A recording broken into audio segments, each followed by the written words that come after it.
आज के अखबार में खबर आई है कि राजस्थान के भीलवाड़ा में 3 लोगों ने मिलकर एक राजनीतिक पार्टी बनाई और राजनीतिक पार्टी बना के 300 करोड़ रुपए का काला धन सफेद कर दिया। भारत में इस समय लगभग 3000 राजनीतिक पार्टियां हैं जो रजिस्टर हुई हैं इलेक्शन कमीशन के सामने, और इस 3000 पॉलिटिकल पार्टियों में से 90% पॉलिटिकल पार्टियां इसी काम के लिए बनी हैं, केवल और केवल काला धन को सफेद करने के लिए। अब ये काला धन सफेद होता कैसे, इसको समझिए आप। इस 1950 और 51 के बने कानून के अनुसार राजनीतिक पार्टियों को चंदा लेने में टैक्स से छूट मिलती है, यानी पॉलिटिकल पार्टियां जो भी चंदा लेंगी उस पर उनको टैक्स नहीं देना है, बस वो रजिस्टर हो जाए, बस वो फ्रॉड हो, कुछ भी हो, गुंडे हो, बदमाश हो, मवाली हो। अगर इलेक्शन कमीशन में उन्होंने अपनी पॉलिटिकल पार्टी को रजिस्टर करा लिया तो उनको इनकम टैक्स नहीं देना है, वो चाहे 3 लाख करोड़ कमा ले, चाहे 3000 करोड़ कमा ले या 300 करोड़ कमा ले। सफेद कैसे करते हैं इसको समझिए। ये कानून ये कहता है कि कोई भी पॉलिटिकल पार्टी जो 20,000 रुपए से कम किसी व्यक्ति से डोनेशन लेगी उसका हिसाब किताब नहीं रखना पड़ेगा। यानी कोई भी, हम और आप किसी भी पॉलिटिकल पार्टी को अगर 20,000 रुपए से कम डोनेशन करेंगे उसका हिसाब किताब पॉलिटिकल पार्टियों को नहीं रखना है। तो पॉलिटिकल पार्टियां 90% डोनेशन यही दिखाती हैं कि जो हमको डोनेशन मिला है वो आम जनता से मिला है और वो सब 20-20 हजार से कम मिला है, तो किसी का हिसाब देना नहीं पड़ता। ज़्यादा से ज़्यादा कोई 5% दिखा देंगे कि हमको 20,000 से ज़्यादा, किसी ने 20,000 से ज़्यादा दिया, किसी ने 2% दिखा देती हैं। ज़्यादातर पॉलिटिकल पार्टियां, 90% पॉलिटिकल पार्टियां यही दिखाती हैं कि उनको जो डोनेशन मिला है वो कैश में मिला है और 20-20 हजार से कम मिला है। कैश डोनेशन का रिकॉर्ड रखना ही नहीं है, कैश डोनेशन किसने दिया उसका रिकॉर्ड रखना ही नहीं। जब एक बार इनके पास 300 करोड़ आ गया, 100 करोड़ आ गया, 500 करोड़ आ गया, तो फिर ये पॉलिटिकल पार्टियां 20% कमीशन काट के और जिससे पैसा लेती हैं उसी को चेक से पेमेंट कर देती हैं। उदाहरण के लिए मान लीजिए किसी से पैसा लिया 100 करोड़, 20% उसका काट लिया, 20 करोड़ रख लिया और 80 करोड़ उसी को वापस दे दिया। किस नाम पे दे दिया कि जी हमने रैली किया था, इन्होंने गाड़ी सप्लाई किया था, बस सप्लाई किया था, हमने रैली किया था, इन्होंने जो है वहाँ पे खाने की व्यवस्था किया था, हमने रैली किया था, इन्होंने हेलीकॉप्टर उपलब्ध कराया था, हमने रैली किया था, इन्होंने वहाँ पे टेंट लगाया था, तंबू लगाया था, हमने रैली किया था, इन्होंने हमें वहाँ पे गरीबों को फल दान करने में, कपड़ा दान करने में हमें सहयोग किया था। तो जिससे पॉलिटिकल पार्टियां ब्लैक मनी ले रही हैं उसी को 20% कमीशन काट के वापस चेक पेमेंट कर दे रही हैं। और ये इसलिए कर रही हैं क्योंकि पॉलिटिकल पार्टियों को लेने में कोई हिसाब दिखाना नहीं है अगर कैश डोनेशन ले रही हैं और 20,000 से कम पर पर्सन 20,000 से कम ले रही हैं। और जो चेक से दे रही हैं उससे क्या हुआ, जिससे काला धन लिया उसको एक पॉलिटिकल पार्टी से सीधे से चेक मिल गया और चेक मिल गया तो उसका जो ब्लैक मनी था व्हाइट हो गया। सरकार जब ब्लैक मनी को व्हाइट करती है तो 33% या 35% उस पर टैक्स लगाती है।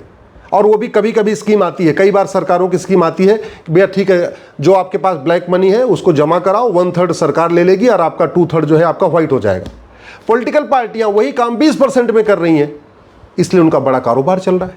अब आप सोचिए किसी का 500 करोड़, ये भीलवाड़ा वाली पार्टी है, इसने अभी भी नई पार्टी बनाई थी और पार्टी का नाम रखा था नेशनल सर्व समाज पार्टी। भीलवाड़ा के 3 दोस्तों ने मिलकर बनाया नेशनल सर्व समाज पार्टी और 300 करोड़ रुपए सीधे सीधे ब्लैक को व्हाइट कर दिया। 1 करोड़ पे 20% हुआ ना, मतलब 20% कमीशन लेते हैं।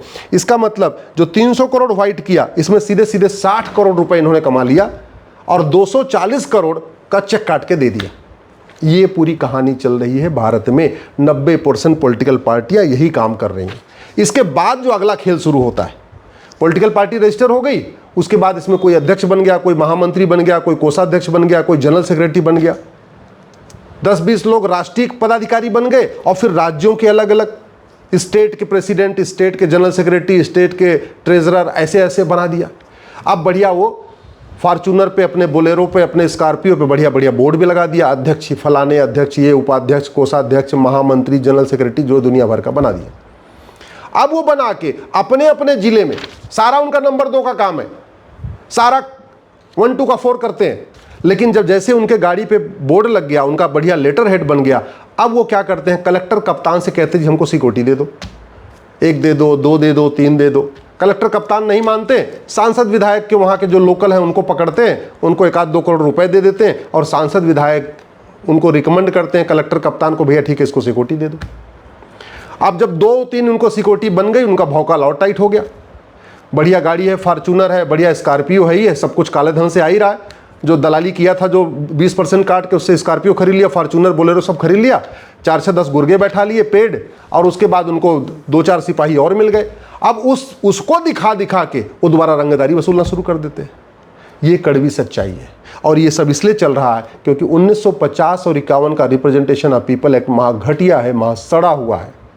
भारत को वास्तव में अगर विश्वगुरु बनाना है, भारत को परम वैभव की तरफ ले जाना है, भारत को विकसित राष्ट्र बनाना है, भारत में रामराज्य स्थापित करना है, तो सबसे पहले इस 1950 और 51 के घटिया कानून को बदलने की ज़रूरत है। एक भारतीय चुनाव संहिता लागू करने की ज़रूरत है, नियम कानूनों को बदलने की ज़रूरत है, जिससे ये गुंडे, बदमाश, मवाली जो सफ़ेद कुर्ता पैजामा पहन के नेता बन जा रहे हैं, इनकी दुकानें बंद हो और अच्छे लोग पार्षद बने, अच्छे लोग प्रधान बने, अच्छे लोग सांसद बने, अच्छे लोग विधायक बने। आज की डेट में स्थिति यह हो चुकी है कि जो लोग इस तरीके की, और मैंने आपको कहा ना 3000 पॉलिटिकल पार्टियों में से 90% पॉलिटिकल पार्टियां केवल और केवल या तो नाम के लिए बनी है, या काला धन सफ़ेद करने के लिए बनी है, या सिक्योरिटी लेने के लिए बनी है, या दलाली करने के लिए बनी है, या ठेका लेने के लिए बनी है, या रंगदारी वसूलने के लिए बनी, इसी के लिए बनी, या टोल टैक्स बचाने के लिए बनी हुई है। 3000 पॉलिटिकल पार्टियों में से मैक्सिमम 300 पॉलिटिकल पार्टियां वास्तव में भारत में चुनाव लड़ती हैं।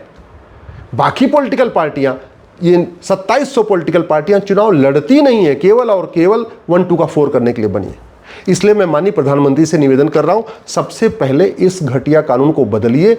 ये 1950-51 का रिप्रेजेंटेशन ऑफ पीपल एक्ट इतना महाघटिया, इतना सड़ा हुआ है, इसलिए घूसखोरी करने वाले, कमीशनखोरी करने वाले, दलाली करने वाले, कटमनी तोलाबाजी करने वाले, हवालाबाजी करने वाले पार्षद, प्रधान, सांसद, विधायक बन रहे हैं। ये 1950-51 का कानून महाघटिया है, इसलिए जमाखोरी करने वाले, मिलावटखोरी करने वाले, मुनाफाखोरी करने वाले, कालाबाजारी करने वाले सांसद, विधायक, पार्षद, प्रधान बन रहे हैं। ये 1950-51 का कानून महाघटिया है, इसलिए गौ तस्करी करने वाले, नशा तस्करी करने वाले, अपहरण करने वाले, फिरौती वसूलने वाले, हथियार तस्करी करने वाले, मानव तस्करी करने वाले भी पार्षद, प्रधान, सांसद, विधायक बन रहे हैं और बढ़िया सिक्योरिटी में घूम रहे हैं। कोई पुलिस की सिक्योरिटी मिली है, किसी को कमांडो मिला है, किसी को CISF की सिक्योरिटी मिल गई, सब कुछ मिल गई है। बहुत सारे X कैटेगरी ले लिया, बहुत लोगों ने Y कैटेगरी भी ले लिया है, बहुत लोगों ने Z कैटेगरी भी ले लिया। सारा जुआर पानी करके चल रहे हैं और अल्टीमेटली उनका लक्ष्य केवल और केवल पैसा कमाना है। ये कानून महाघटिया है, इसलिए बहुत से जासूसी करने वाले, गद्दारी करने वाले, मक्कारी करने वाले, झपटमारी करने वाले सांसद, विधायक, पार्षद, प्रधान बन रहे। ये कानून महाघटिया है, इसलिए जातिवाद, भाषावाद, क्षेत्रवाद, पंथवाद, अलगाववाद, मजहबी उन्माद फैलाने वाले पार्षद, प्रधान, सांसद, विधायक बन रहे। ये कानून महाघटिया है, इसीलिए इंदौर में एक व्यक्ति पार्षद बन गया जो लव जिहाद की फंडिंग करता था। एक इंदौर में एक और पार्षद बन गई है जिसने रातों रात सारे नेम प्लेट बदलवा दिए।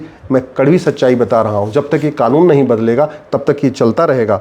बहुत सारे लोग ऐसे हैं जो ड्रग स्मगलर की मदद करते हैं। भोपाल में अभी तक जो मछली परिवार पकड़ा गया उसमें नाम आया है, बाकायदा 2 मंत्री हैं, उनका नाम है सीधे सीधे। तो मंत्री ऐसे काम कर रहे हैं कि ड्रग स्मगलर की मदद कर रहे हैं, गौ तस्करों की मदद कर रहे हैं, बहुत सारे लोग अपना कत्लखाना चलवा रहे हैं, सब कुछ कर रहे हैं।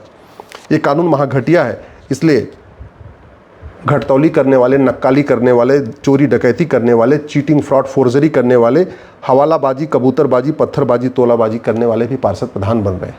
तो समाधान क्या है? समाधान यह है कि सबसे पहले पॉलिटिकल पार्टियों का फंडिंग और पॉलिटिकल पार्टियों का खर्चा 100% कैशलेस किया जाए।